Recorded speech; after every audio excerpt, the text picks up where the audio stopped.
Papanoorin natin ang naging casting reel video ni Eliza Jerwood for MUPH 2025 in partnership with Zonrock's Color Safe. When I first ventured into modeling, rejection felt like a heavy weight. I felt like I am not belong. But it doesn't stop me there. I still continue pursuing my dreams and I become a model. And I want to show to everyone that it really creates a ripple effect of change as long as you believe in the beauty of your dreams. Another ray of hope.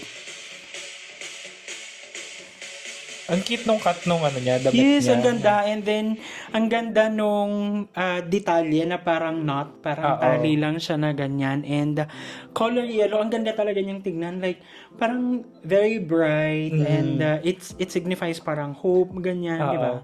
Yung sinasabi niya na yung tungkol sa modeling, di ba? Parang halatang halata din talaga na, yung, alam mo yung model siya talaga na you can't believe na, di ba, meron siyang ganong experience dati. And ang ganda din niya, yung pananalita niya, it's yung very careful, very queenly, mahinahon, ganyan. Salute to her na hindi niya sinukuhan yung kanyang pangarap. Lahat naman tayo, meron tayong mga kani-kanyang pangarap.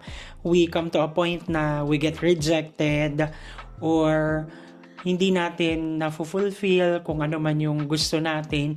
Pero it shouldn't be a hindrance for us to move forward and to try until we are able to achieve that dream. Parang ganun. Oo. Alam mo yung sinasabi niya super totoo, lalong-lalo na sa mga, alam mo yung mga glamorous, yung mga pinapakita, mga celebrities na we can only see the tip of the iceberg nung buong nangyayari sa buhay nila. We can only see what's in front of the camera. Hindi natin alam yung their true life by the camera. Yung parang struggles ganun. mentally, emotionally, physically, kasi syempre So, kailangan ano nilang talaga, maging maganda. don't judge. Correct.